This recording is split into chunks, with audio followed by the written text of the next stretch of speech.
வணக்கம். ராஜராஜன் தர்பார் 1 நவம்பர் வரலாற்றில் இதே நாள் நடந்த நிகழ்ச்சிகள். முதலில் 1512 வேட்டிகன் நகரில் சிஸ்டீன் சாப்பல் என்ற சர்ச்சில் சீலிங்கில் மைக்கேல் ஆஞ்சலோ ஒரு அற்புதமான ஓவியம் வரைந்திருந்தார். ஆடம் கிரியேஷன் அப்படின்னு சொல்லிட்டு அது மக்களுக்கு திறந்து வைக்கப்பட்ட தினம் என்று.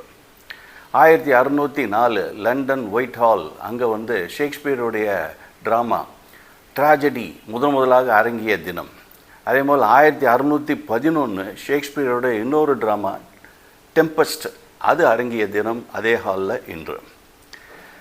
1800 அமெரிக்கன் பிரசிடென்ட் வசிக்கும் ஒயிட் ஹவுஸ் முதலாக ஜான் ஆடம் என்ற பிரசிடென்டால் அங்கே குடியேற ஆரம்பித்த தினம் இன்று. 1858 பார்த்தோன்னா ஈஸ்ட் இந்தியா கம்பெனி கண்ட்ரோலில் இருந்த இந்தியா குயின் விக்டோரியாவோட டைரக்ட் கண்ட்ரோலுக்கு வந்தது. வாணிபம் செய்வதற்காக இங்கே வந்தவர்கள் இந்தியா முழுவதும் கைப்பற்றினார்கள். அப்பொழுது மீரட்டில் சிப்பாய் கழகம் என்று சொல்வார்கள், ஒரு முதல் சுதந்திர போர். அங்கே ராணி லக்ஷ்மி பாய், தாந்தியா தோப்பே, மங்கள் பாண்டே இவங்கெல்லாம் அதில் பார்ட்டிசிபேட் பண்ணது 1857 நடந்தது. ஆனால் இது பிரிட்டிஷ் அடக்கிட்டாங்க.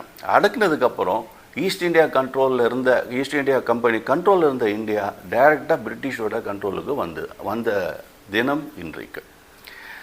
அதே மாதிரி 1894 பார்த்தா தாமஸ் ஆல்வா எடிசன் அப்போது கைனட்டோகிராஃப் என்ற ஒரு புது மூவி கேமரா அவர் கண்டுபிடித்தார். அதை வைத்து ஆனி ஆக்லே என்ற நடிகையை வைத்து ஒரு ஆக்ஷன் மூவி ஷூட் பண்ண தினம் என்று. ஃபஸ்ட்டு மூவி ஷூட் பண்ண தினம் என்று. 1914 ஃபஸ்ட் வேர்ல்டு வரும்போது ஜெர்மனி பிரிட்டிஷ் நேவியை தோற்கடித்த தினம் என்று. 1952 அட்டமிக் பாம் நம்ம கேள்விப்பட்டிருக்கோம். ஹைட்ரஜன் பாம்பை முதல்ல அமெரிக்கா டெஸ்ட் பண்ண தினம் என்று. ஒரு அணுவை பிளந்தால் உருவாவது ஆட்டம் பாம்.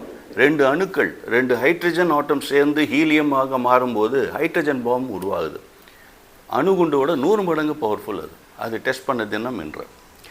1954 ஃப்ரெஞ்சு கண்ட்ரோலில் இருந்த பாண்டிச்சேரி, மாகி, ஏனாம், காரைக்கால் இந்த பகுதிகளெல்லாம் இந்தியாவோடு இணைக்கப்பட்ட தினம் என்று.